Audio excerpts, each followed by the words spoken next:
Hai, perkenalkan nama saya Stefani Areda dengan NIM 270268854. Saya akan mempresentasikan hasil proyek yang telah saya lakukan dalam mata kuliah karakter biologi agama dengan judul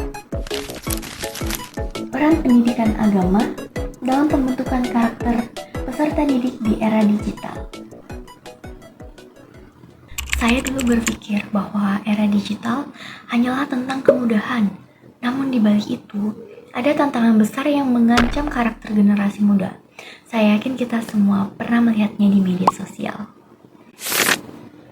Dapat dilihat, kami menemukan beberapa fakta yang mengkhawatirkan. Laporan KPK tahun 2022 menunjukkan bahwa lebih dari 40% siswa bersedia melakukan kecurangan saat ujian jika tidak ketahuan. Selain itu, laporan KPPA tahun 2021 juga mencatat adanya peningkatan kasus cyberbullying. Fakta-fakta ini menegaskan bahwa pendidikan agama bukan lagi sekedar mata pelajaran, melainkan sebuah fondasi yang sangat kita butuhkan di era digital ini. Proyek ini juga sejalan dengan SDG 4, yaitu Quality Education. Untuk memahami masalah ini lebih dalam, kami merumuskan beberapa pertanyaan kunci. Yang pertama, bagaimana peran pendidikan agama dalam membentuk karakter peserta didik di era digital? Yang kedua, apa saja tantangan dan peluang pendidikan agama dalam upaya pembentukan karakter? Yang ketiga, bagaimana agar nilai-nilai agama bisa diinternalisasikan secara efektif? Dan yang terakhir, seberapa penting peran lingkungan mulai dari keluarga, sekolah, hingga komunitas dalam mendukung pendidikan karakter ini?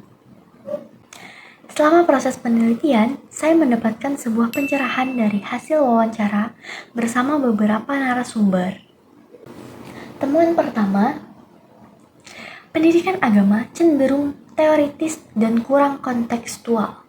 Para siswa merasa pelajaran agama lebih banyak membahas ritual dan kurang terhubung dengan dilema moral yang mereka hadapi di dunia digital setiap hari.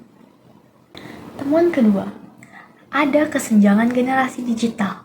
Beberapa guru masih menggunakan metode konvensional yang kurang menarik sehingga pesan moral tidak tersampaikan. Namun, ada suatu hal yang sangat kuat, yaitu di temuan ketiga. Peran keluarga sebagai fondasi utama. Siswa yang memiliki pemahaman digital yang baik umumnya berasal dari keluarga yang aktif mendampingi. Setelah memahami masalahnya, kami merumuskan 2 solusi yang kami harap bisa menjadi jembatan. Pertama, kami akan mengusulkan pengembangan modul akhlak digital. Modul ini akan berisi studi kasus nyata, seperti bagaimana cara menyikapi hoaks menurut ajaran agama.